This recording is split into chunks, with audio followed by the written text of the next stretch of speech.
So I have a potato plant here that still needed some more soil to be put in the pot. Because when you add more soil to it, it gives you more space for the potato plant to grow some more potatoes. And you want to put enough soil at least for a couple of inches below the top of the pot. And as you can see, I kind of shake it there. I think that's enough for now.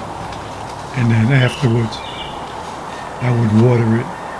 And it really looks like a nice potato plant. So this is a shot of my potato plants that I planted on April 6th. And they're doing pretty good. They're pretty tall. Some of them are even flowering right now.